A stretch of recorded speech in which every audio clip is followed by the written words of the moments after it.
Hello and welcome to the Fantasy Wildcard Rewind podcast. All the head coaching vacancies are now filled, and the Super Bowl is this Sunday ahead of us. So let's look ahead as we rewind. I just wanna rewind to when we were young and hard. Back to all those good times. Take me back to the start.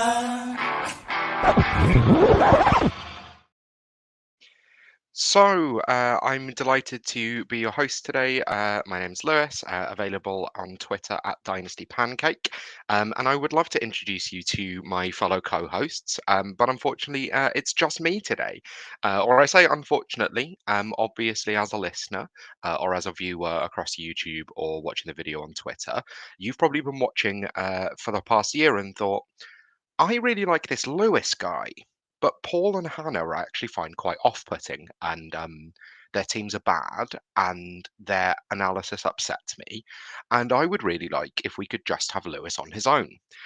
Well, thankfully, your prayers have been answered. Hannah, unfortunately, is unwell. Paul is in work, so apologies to both of them. So we just have me for the day. It's obviously a really exciting week. We have the Super Bowl ahead of us. We now have all of the head coaching vacancies filled. We've also just had the Pro Bowl behind us. And I was watching some of the Pro Bowl over this weekend, and I think the format is fantastic.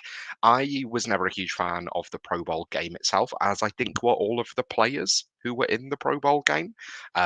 It never really made sense to have a completely uncompetitive game that you could still have an injury risk in, and it didn't really mean anything. It was fun to see occasionally, like the wild plays that they'd bring out, and getting to see defensive players play offense and vice versa. And you'd occasionally get like Jalen Ramsey playing quarterback or something, which was always fun. But this, I think, is more fun from a fan perspective because you really get to do the 3 a.m. bar chat of which quarterback do we think can throw the furthest, and I want to see a snap off, and what happens if you play kicker tic tac toe, the sort of things that you'd quite like to all do yourself. And it's nice to actually get those questions answered. So it was good fun actually, and very excited for the Super Bowl ahead of us. I'm going to be taking you through today a little bit of a rundown of the matchups in the Super Bowl that I think are going to be the most important, and also looking at all of the new head coaching hires, and a dynasty buy on every single team, and who I think you should potentially be looking for. But I'm going to start off talking about the two most recent head coaching vacancies that have now been filled. And I'm not convinced that this is the way we thought both of these were going to go. So the Seahawks obviously started with Mike McDonald, who was the Ravens defensive coordinator. So the Ravens obviously had a fantastic defense, number one in the NFL this year. That's not a particularly sticky thing, which is something I find very interesting because they've now had their entire defensive coaching staff kind of torn to pieces, with multiple of them going on to become defensive coordinators elsewhere. And obviously, they've been absolutely fantastic this year. That goes without saying. But it's always an interesting one going for kind of the young upstart DC, because just because a team has had a fantastic defense one year, that doesn't tend to translate year on year. Um, I think we all thought that Dan Quinn or Mike Vrabel were going to end up in Seattle. Um, and I can kind of understand the reasons why not, although we'll obviously come on to Dan Quinn in a minute. The thing which I think was most important is Mike McDonald and the Ravens this year showed an ability to kind of stop the Shanahanian offense. So playing in division with the 49ers and the Rams as well, who both, obviously the 49ers play with the Shanahanian offense, but Sean McVay comes from that tree as well, having worked under Mike Shanahan in Washington. That staff with Kyle Shanahan, Sean McVay, and Matt LaFleur, that they managed to let all of them go. So I think it could be interesting, to bring him in specifically to try and stop that offense. It's also notable they've kept Shane Waldron on as offensive coordinator at the time of recording anyway. There was sniffing around him potentially going to Chicago, or being linked with other OC jobs elsewhere, which I think is interesting, taking a sideways move, but I suppose when the head coach leaves and you don't get promoted when you've had a decent season, like the scheme is much better than it was when it was Pete Carroll running kind of, um, just run the ball 50 times a game.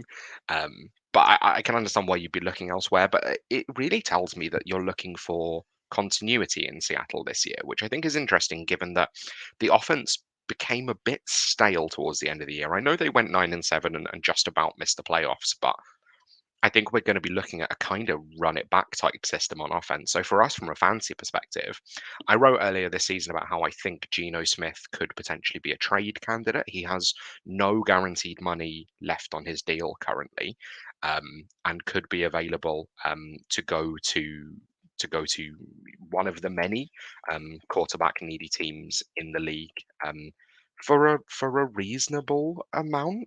Um, so I thought he could potentially be of interest elsewhere.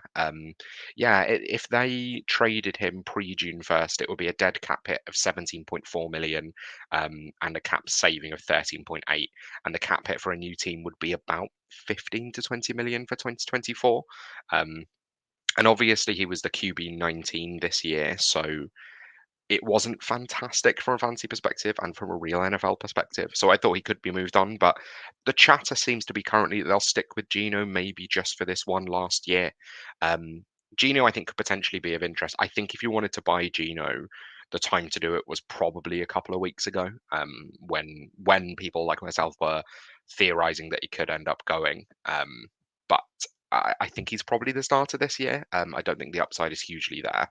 And then at the wide receiver position, Tyler Lockett has no guaranteed money. They can cut him post June 1st to save 17 million. I think that's definitely something that the Seahawks will be into. Tyler Lockett has obviously had a fantastic career with the Seahawks, who are currently, by the way, slated to be 5 million over the cap. So they need to make some changes somewhere. But it always felt like the writing was on the wall for him, age 32 now, the moment JSN was drafted. And JSN and DK, obviously, we know quite exciting for a new staff to inherit. DK more of a down the field weapon. JSN always better running out of the slot. For me, I think JSN could be a really interesting piece, but it obviously wasn't a great year. But I'm going to come on a little bit later to dynasty buys for each of the teams with a new head coach. But then the Commanders, and this was a really disappointing one. We all just thought that Ben Johnson, the offensive coordinator and genius behind the Lions' success this year, was a shoe-in for the Commanders' job. And it seemed like he said no.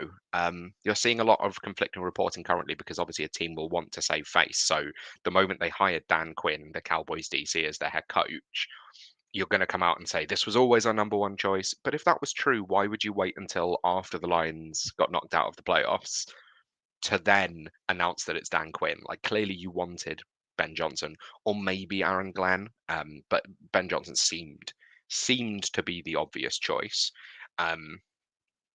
So they've hired Dan Quinn as DC and sorry, as head coach, who was the DC at the Cowboys, and it just reminds me a little bit of the Ron Rivera hire, of like an older coach who's had some success as a head coach and actually lost in a Super Bowl, not really been able to make it work. Defensive guy, very kind of old-fashioned, strong culture setter, has been around the periphery of some successful teams, and it doesn't really excite me, especially now that they've announced former Arizona Cardinals awful head coach Cliff Kingsbury as offensive coordinator. And my like firmest memory of Cliff Kingsbury is the Cardinals being down 2 scores in a must-win game in the season where they made the playoffs. Or maybe it wasn't the playoffs actually, but anyway, in a must-win game against the Rams, and it's like 4th and 10, and the play he calls is like an option pitch, which gets about 2 yards, if not losing yards. And that's just the memory I have of Kirk Kingsbury, that like he came into the NFL as this supposed offensive genius, having worked in like an air raid offense in college, coming from Texas, and just never really happened. The obvious connection with Cliff Kingsbury is that he's just come from USC, where he was working as an offensive analyst. Um, and the Commanders pick at 2, and that could mean they're interested in Caleb Williams. But Caleb Williams just had quite a disappointing year after being the Heisman winner the year before. So actually, I think I'd be a little surprised if the reason they've gone for Cliff Kingsbury, even though everyone's making a connection, is because they just want to draft Caleb Williams. I mean, firstly, because that's not their decision. They pick at 2, and everyone's assuming that Caleb's going to go at number 1 overall to the Bears, who were linked a lot with Cliff Kingsbury actually. So it would have been interesting if he'd gone there. That would have felt very natural. That okay, that means that they're interested in Caleb. Um, but the other thing being that like Caleb Williams didn't have a fantastic year in a Cliff Kingsbury, not even coached offense, but like an offense that Cliff Kingsbury had input into under Lincoln Riley. So it would surprise me if this is a move that they've made purely because they want Caleb and they've brought in people that he wants to work under. Obviously, there's lots of rumors about Caleb not wanting to go to Chicago, but I tend to ignore that sort of thing.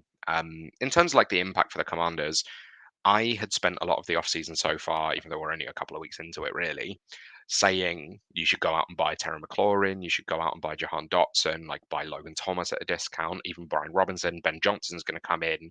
This offense is going to be fantastic. And now I kind of regret doing that. Thankfully, I didn't actually take any of my own advice, but I don't think I'm particularly interested now, although I will become a little bit of a hypocrite in a minute in the next segment. I don't think I'm hugely interested in going out and getting any of their weapons now. Obviously, they're going to have a better quarterback than Sam Howell, but I don't think that necessarily. It's not bringing in an offensive genius and getting the new quarterback. It's bringing in an offensive something and getting the new quarterback. And I'm just not convinced by it currently. Um, but anyway, I'm really intrigued to see what it now looks like next year with with Cliff Kingsbury. Obviously, the defense should hopefully turn around with Dan Quinn, but I think everyone's a little disappointed. I've said on the show previously that I thought Washington was the most exciting vacancy, and I can't lie and say that I'm a little disappointed with who's ended up there. Just because I think we all wanted either Ben Johnson or Bobby Slowick, who seemed like the top candidates this cycle, aside from maybe Jim Harbaugh. Um, and neither of them have ended up getting head coaching jobs. But it seems like that's intentional. Seems like they probably could have if they wanted. And I kind of respect them for that, for sticking around in the better system. Um, so now I'm tempted to improvise a jingle, but we don't do jingles on the regular show, and I worry that people will listen and think I've lost my mind. Um, so we'll just go on to the next segment without a jingle. I want to take you through, and this is building on an article that I wrote for my website, Dynasty Pancake, talking about a potential dynasty buy for every team with a new head coach. So we're going to go through um, every single one, all 8. Every time I write an article, it would be a different number because we'd end up with more sackings. There weren't that many on Black Monday, but there were lots down the line. So looking at different players that you can get from every single team. So I'm going to start off talking through with the Falcons. The Falcons is a really interesting one, and again, I think it's somewhere that we wanted to see like an offensive mind. They ended up with Raheem Morris, but Raheem Morris has brought with him Zach Robinson, who was pass game coordinator in LA. So actually bringing some of that McVay scheme and McVay magic, hopefully, which half the league has now, from a really good Rams fantasy season. Hopefully, it should be a boost. So I'm really interested, obviously, in all of the Falcons pieces. I don't think so. Bijan and Kyle Pitts and Drake London are the 3 that you're looking at. Bijan hasn't really taken a value hit at all. Drake London has a little bit. He's currently wide receiver 17 on Keep Trade Cart. All the values I'm going to talk through are a Keep Trade Cart because while I don't like it for using for my own purposes, it's good to kind of get a touch point of where the market is currently. Drake London's currently available for the 107. And that feels very interesting to me. The 107 to me, with my current rankings, is a teardrop. I know some people they consider Rome Odunze in that tier as well. I know Daniel Jeremiah has him as his wide receiver 2, but I have it very clearly like Kelly Williams, Drake May, Jaden Daniels, Marvin Harrison, Malik Neighbours, Brock Bowers. That's a tier. So getting Drake London for the 107, he's only 22 currently. He's obviously not had a great season, but a lot of that was Arthur Smith, and you'd presume they'd be able to bring in a better quarterback. I definitely think there'll be players either in the Justin Fields or Kirk Cousins sweepstakes. Even if they end up with Ryan Tannehill, it's at least someone slightly better. So Drake London for the 107 feels very interesting to me. The depth chart for the Falcons at wide receiver is absolutely dreadful. Think I'm right in saying that Drake London is the only wide receiver under contract currently. If not the only, then those after him are not people you should be hugely interested in. They have Cordero Patterson, I suppose, if you consider him a wide receiver. And looking through the depth chart, that seems to be it currently. Richie Grant is a safety. That's a different player. So yeah, the only wide receiver currently on the depth chart. Then moving forward onto the Panthers with Dave Canales. This is obviously a really fantastic hire, it seems. And I can see a slight comparison between Bryce Young and Baker Mayfield. In terms of a slight gunslinger approach, obviously a smaller quarterback, but with a decently strong arm, and someone that's not afraid to take risks. Obviously, Bryce Young had lots of ups and downs this year, more downs than ups. But I'd be very interested to go out and buy him with a new offensive head coach. He's currently QB 17, so looking at something like Kirk Cousins or Matt Stafford plus 206. The second round of this rookie draft. After the 106, I don't really want or need a pick. So dropping the 206, I'm getting Bryce Young plus kind of one of those veteran quarterbacks. I think is something I'd be really interested in. The Las Vegas Raiders, Antonio Pierce. The player I'm really interested in is Devontae Adams. He's obviously 31. He'll turn 32 next season.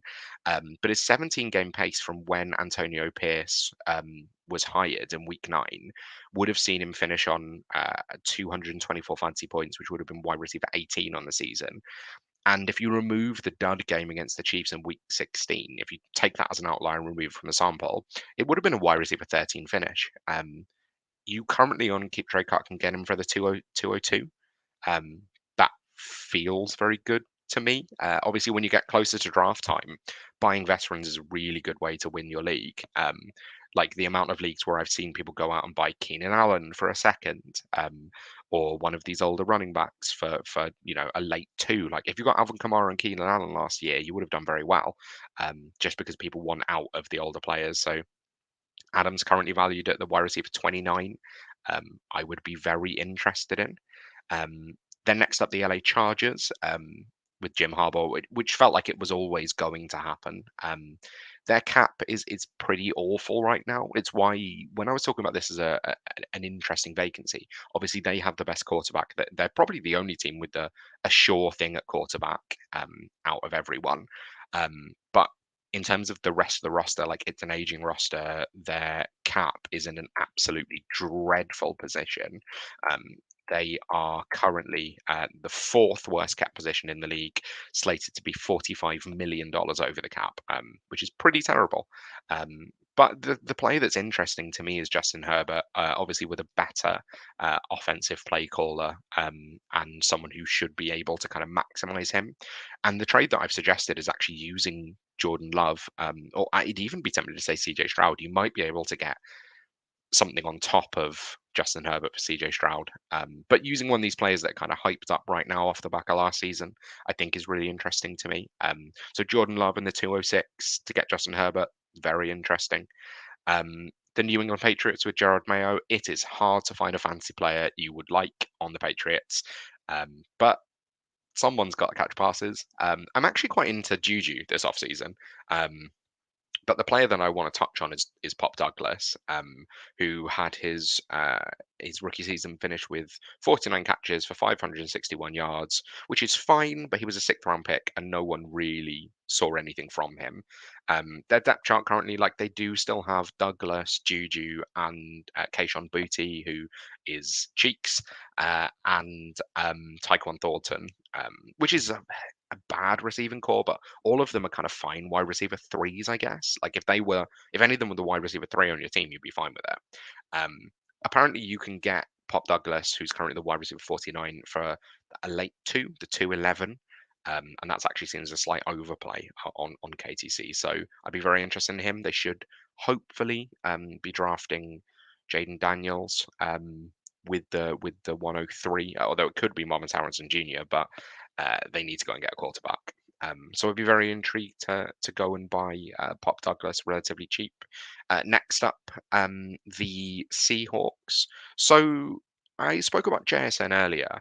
If Tyler Lockett leaves, JSN will be more fantasy relevant. He obviously really didn't have the rookie season that we were hoping for, but you the talent is still there. He was most people's wide receiver one, and currently you can get him according to KTC for the 108, which, like I said, is past that teardrop. Like at that sort of range, you've got that certified top six. Rome Odunze as the wide receiver three, and then it's kind of pick your poison at wide receiver. Basically pick whoever it is that you're the most interested in. And I think we'll kind of see a consensus start to emerge in terms of who that wide receiver four is when we get closer into the season. But I'm seeing people like Xavier Worthy, Brian Thomas Jr., Troy Franklin, even Lad McConkey after a Senior Bowl performance going as high as the 108. And I think if you can get JSN for that pick, we have to now start looking at the picks as players and seeing who might actually go there. And I think the 108 for JSN would be great. The other option I've come up with is looking at JSN and the 302 for Chris Olave. I don't feel great about Olave going into next year. So actually selling him for JSN Plus would be very interesting to me. The Titans with Brian Callahan, and most importantly, he has brought Bill Callahan over from the Browns, who is an offensive line guru, and his dad. So I think that's a really interesting one. Tyjae Spears is already the RB14 on Keep Trade Cut. People are kind of expecting the breakout. I am wary of when we hype up a running back in the off season because the starters left, because it actually rarely works out. When we look at players like Alexander Mattison this season, even Tony Pollard really disappointed. It can often not work out that a player looks good, the player in front of them goes at running back, and then they take over and they're even better. So Tyjae Spears worries me a little bit. Will Levis is apparently available for the 112, according to KTC. He's the QB20 with a new offensive play caller. He did show upside, especially in that Falcons game. So I'd be very interested in him just to see if there is anything there. And if you can get him for the 112, like obviously, if you want quarterback in this class, you kind of need to be picking in the top four, unless you're willing to take a shot on Michael Penix or JJ McCarthy or Bo Nix. If any of them get first round draft capital, then you could take them at the end of the first. But I think Will Levis has a pretty solid future as a QB2, so I'd be interested in him. And then for Washington Commanders, finally, and I know I just spoke about this, Jahan Dotson. So I wrote a whole segment on Jahan Dotson, which you can have a look if you're interested. He was a real fancy darling last offseason. He got as high as the wide receiver 18. He had a really solid rookie season. He now is the wide receiver 45. He finished at wide receiver 57 last season. He had 49 receptions, 518 yards and 4 touchdowns. Points per game was 4.5, and he was only really fantasy relevant in the 4 games that he scored touchdowns in. He actually had more yards and touchdowns as a rookie, despite the fact he missed 5 full games, which is pretty damning of his 2024 season. But he was a first round pick. His catchable target rate was 67.5% this last season. So that's 67th in the NFL, which is pretty terrible. His target quality rating, as per Player Profiler, was 75th in the NFL. And there's a decent amount of vacated targets. So Curtis Samuel, especially looking at those underneath targets and in the screen game, not that Cliff Kingsbury runs them very often, but looking at kind of those manufactured targets, Curtis Samuel saw 91 targets in 2023, and he is out as a free agent. So if you can get him for a mid to late second, which apparently you can in Superflex leagues, KCC has him as available for the 207. I would be very interested. And yeah, I think he's someone that, like, if you're spending the 207 on him, like last off season, I saw him going for firsts, and that's too high. Like, of course, that's too high. But if you can get him for the 207, that's really risk free. Like, your second round picks are going to be very overvalued this off season as we get in, as everyone thinks. I think really like the Tank Dell, Puka Nakua effect is going to make people think that the second and third round picks, I mean, both of them were like thirds and fourths, but people are going to think those picks are more valuable than they actually are. The likelihood of a second round pick ever producing a top 24 season at their position is 25%. So it's a much riskier investment than people think it is. So I would say the chances of Jahan Dotson getting a top 24 season in the rest of his career compared to a wide receiver you pick up in the second, I, I think he has a better chance. So I'm interested, even though it's been a really terrible year for Dotson. I'd be very interested to go out and get him. So now let's move on to the Super Bowl.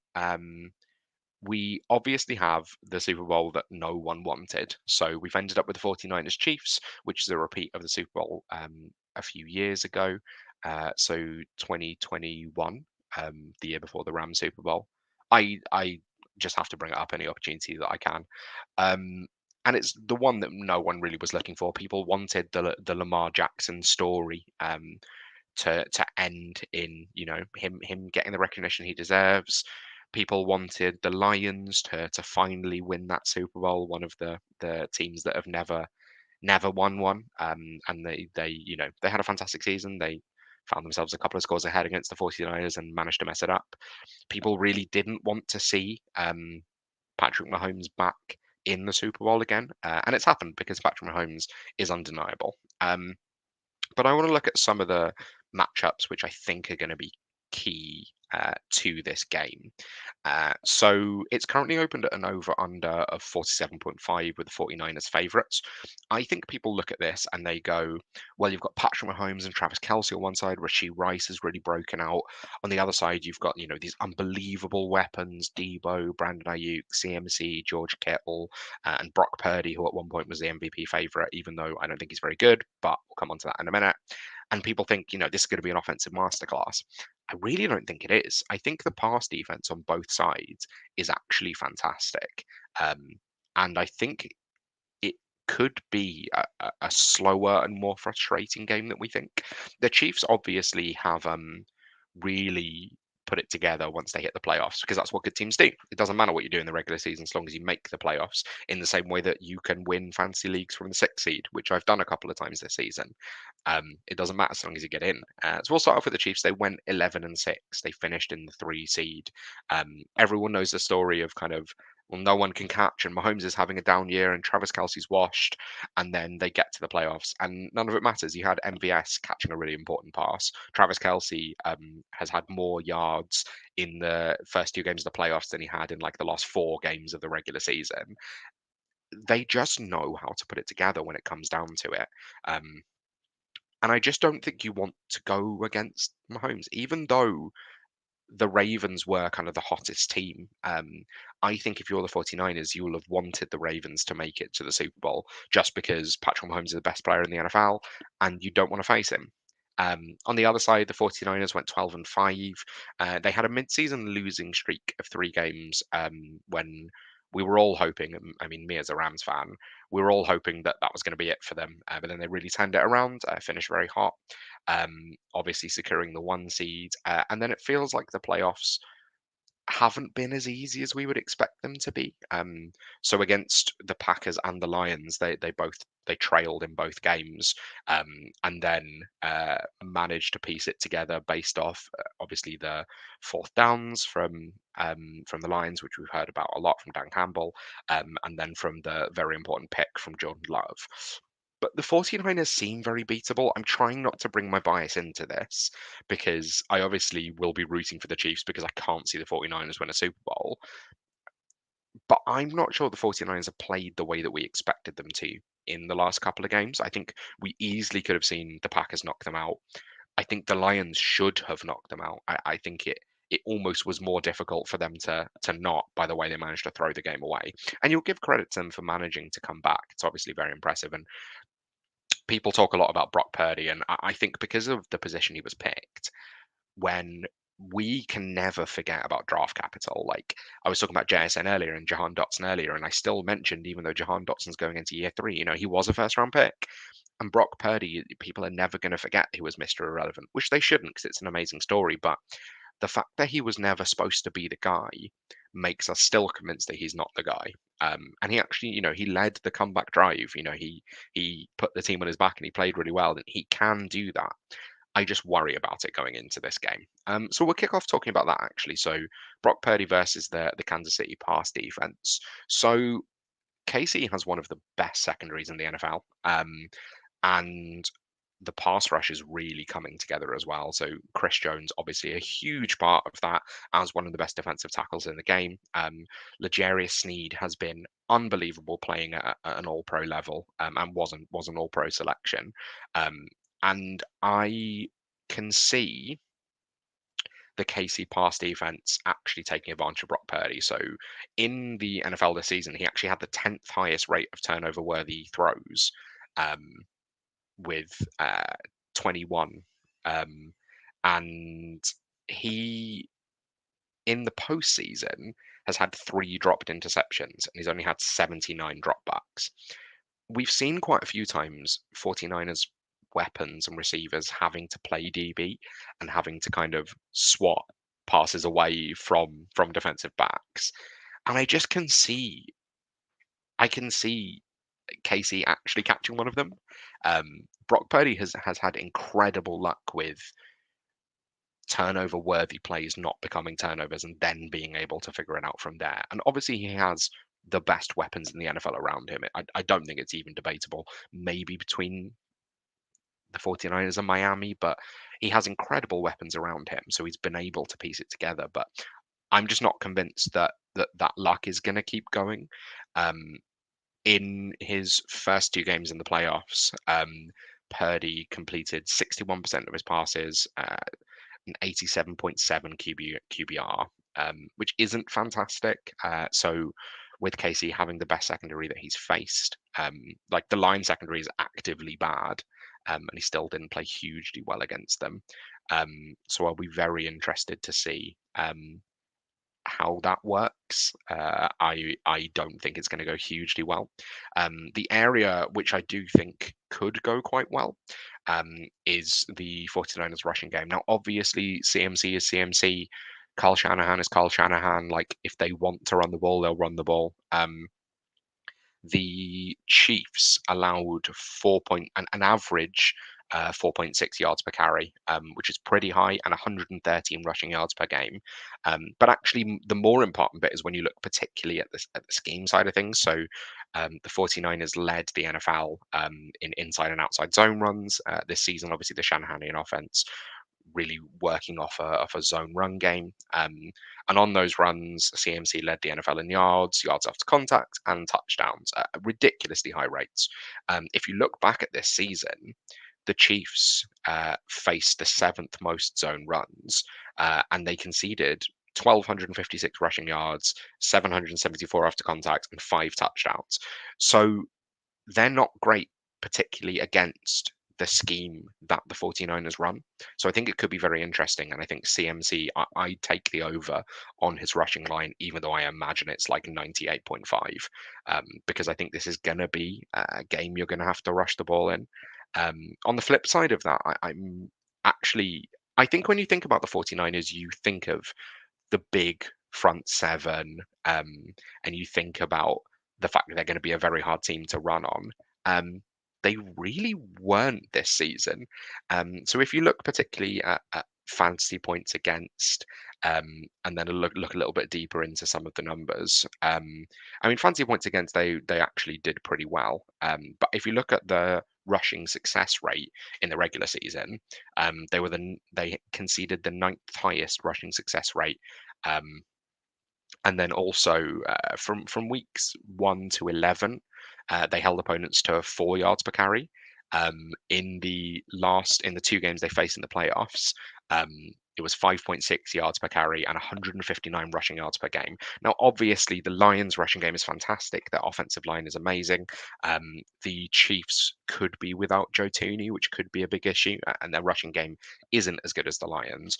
But the Packers aren't known for having an amazing rushing game, and Aaron Jones absolutely went off.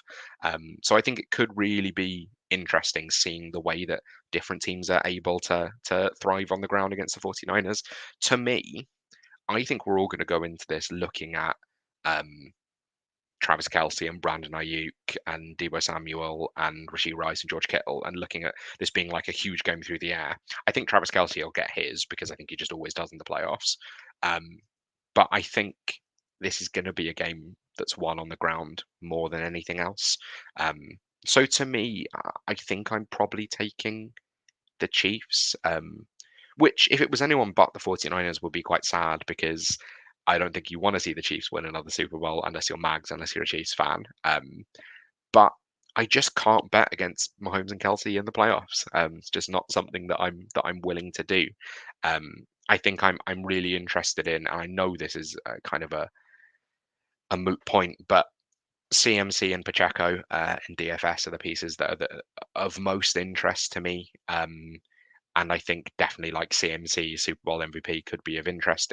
If you're looking for if you want to bet the 49ers to win, I'd bet the CMC MVP line instead, because I think if they win, it's on his back.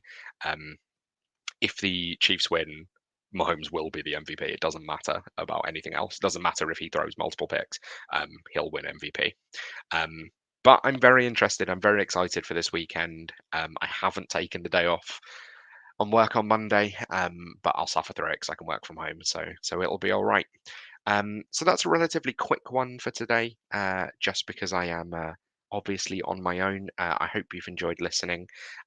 Let me know your thoughts on any of the dynasty buys that I spoke through, your thoughts on Dan Quinn's hiring, and whether or not you thought it would be Ben Johnson as well, and also your predictions for the Super Bowl. I'm very excited to chop it up with Paul and Hannah hopefully next week, to talk through what happened in the game. We were hoping to do a pick 'em competition in this week's episode, but neither of them are here, so we'll just say that I won. So yeah, thank you so much for tuning in. Be sure to subscribe and follow us on X at Wildcard Rewind. Head on over to our YouTube channel, search for us at Fancy Wildcard, and make sure you give us a subscribe. And we will see you next week. Taking back to the sun.